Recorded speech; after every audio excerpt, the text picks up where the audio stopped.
Mary Ann Cotton is one of the most infamous serial killers in the UK. Born Mary Ann Robson in the small village of Low Moorsley in County Durham in October 1832, her father, Michael Robson, worked in the local pit, while her mother, Margaret Lonsdale, was a homemaker. In 1842, her father died at Merton Colliery when he fell down a mine shaft, leaving her mother alone with 2 children to look after, 9-year-old Mary Ann and her younger brother, Robert. Her mother remarried and moved, but she didn't like George Stott, so moved out aged 16 in 1848. She found work in the home of colliery manager Edward Potter at South Hetton as a domestic servant, attending to his 12 children, as well as doing all the cooking and cleaning. 3 years later, she returned to her mother's home and trained as a dressmaker. She met and married her first husband in 1852, aged 19. William Mowbray was a colliery worker and had to go where the work was. They moved to Cornwall, where he'd secured a job on the railways, living in a shanty town, and although they had 4 or 5 children while there, only one survived, Margaret Jane.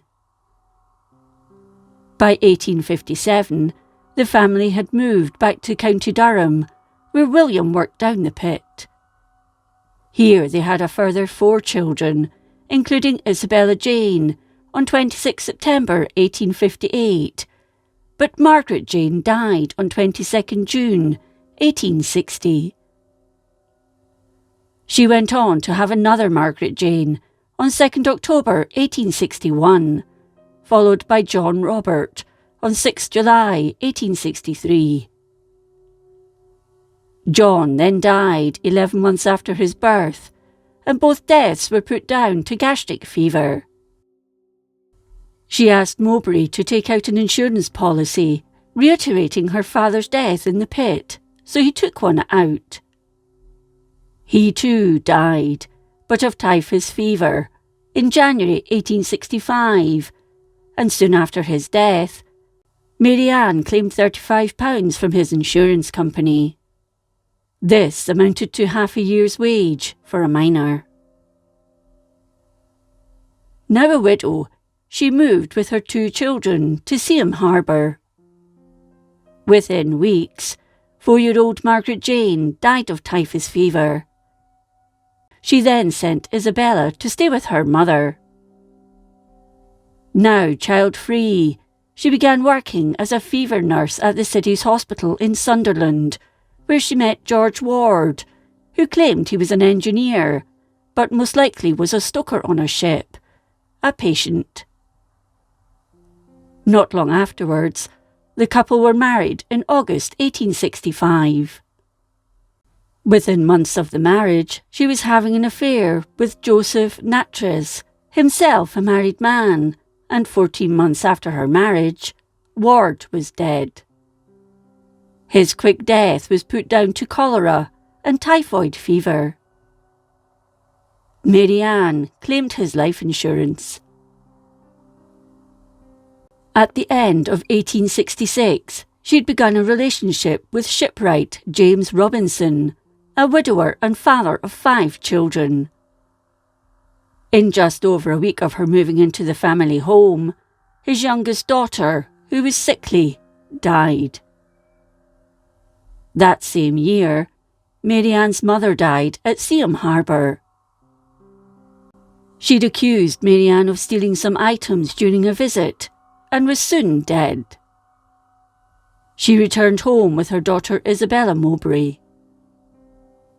2 more Robinson children, John on 21st December 1866 and James on 20th April 1867, died, as well as her first husband's only surviving child, Isabella, who died on 30th April 1867. Mary Ann and Robinson married in August that year, and she gave birth to another daughter on 29th November 1867, but baby Margaret Isabella died just a few months later on 28th February 1868. She then gave birth to another child, George Robinson, on 18th June 1869, one of only 2 of her children who survived. All this time, she'd been collecting insurance policies, but it didn't help with the debt she'd run up. She tried desperately to get Robinson to take out life insurance, but he refused and threw her out after he found out she'd stolen £50 or £60 from him and had pawned furniture and household items for cash. Their son, George, remained with his father, while Mary Ann became destitute. She then moved in with a friend, Margaret Cotton, where she met her widowed brother, Pittman Frederick Cotton, and his 2 surviving children, Frederick Jr. and Charles. Margaret Cotton died 3 weeks after Mary Ann had moved in. Cotton was a 39-year-old miner, and the couple soon married after she fell pregnant on 17th September 1870, even though she was still legally married to Robinson.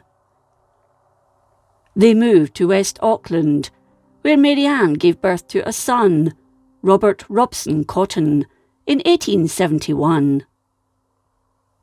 She persuaded her new husband to take out life insurance, not only on himself, but the children too. And just over a year after they'd married, Frederick Cotton was dead. His death was put down to typhoid and hepatitis. Mary Ann, by this time, had hooked up once more with her old lover, 35-year-old Joseph Nattrass, and he moved in. She then took up a position in a local hospital where she met well-off bachelor Joseph Quick Manning, a brewery excise officer with better prospects, whom she'd nursed when he was suffering from smallpox. Her thoughts once again turned to murder. It didn't take long for her stepson, Frederick Cotton, her own 14-month-old son, Robert, and Nattrass to die. Frederick died on 10th March 1872 from gastric fever, with Robert dying on 28th March from teething and convulsions, with Nattrass dying of typhoid fever on 1st April. This only left her with her other stepson, 7-year-old Charles Cotton, to deal with. At first she tried to put him in a workhouse, but was told by the local official, Thomas Riley, that she too would have to go into it. She refused and had to think up another way to get rid of the boy. But Riley took on board what she'd said during that visit and noted the boy was healthy, not sickly. Mary Ann had told him he would be dead soon, and on 12th July 1872, young Charles did indeed die. It was concluded at the post-mortem he died of gastric fever, but his death puzzled locals, and Riley raised his suspicions with Charles' GP, Dr. William Byers Kilburn, who refused to release the death certificate. Soon an investigation into the death got underway, and the insurance company was also suspicious by this time and refused to pay out on his life insurance. At the inquest, however, his death was deemed to be of natural causes. Dr. Kilburn, though, who'd attended Charles, had taken samples which he tested afterwards and discovered arsenic on 17th July 1872. Dr. Scattergood in Leeds double-checked Kilburn's analysis, and it was confirmed to be arsenic. On the morning of 18th July, Mary Ann Cotton was arrested and charged with Charles' murder and remanded in Durham jail. Following the doctor's findings, the body was exhumed on 26th July, followed by the exhumation of his brother Frederick and baby Robert from the West Auckland Parish Church graveyard, as well as Joseph Nattrass. Following the post-mortem examinations on them, all three were found to have quantities of arsenic in their bodies. Mary Ann Cotton was charged with 4 counts of murder, but was only tried for the murder of Charles. The trial opened at Durham Crown Court on 5th March 1873, and she stood before Sir Thomas Dixon Archibald. The prosecution case was led by Charles Russell, while she was defended by Thomas Campbell Foster. Foster tried to claim Charles had died due to arsenic fumes coming from the green wallpaper in the home, or from the soft soap in the home, which Mary Ann had used to kill bedbugs. The jury deliberated for around 90 minutes, and she was found guilty.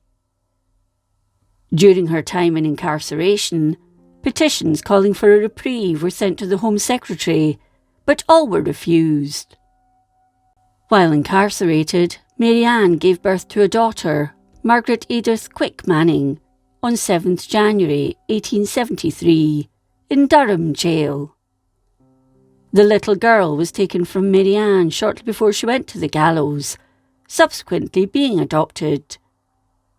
Her name was changed, and she lived until the mid-1950s.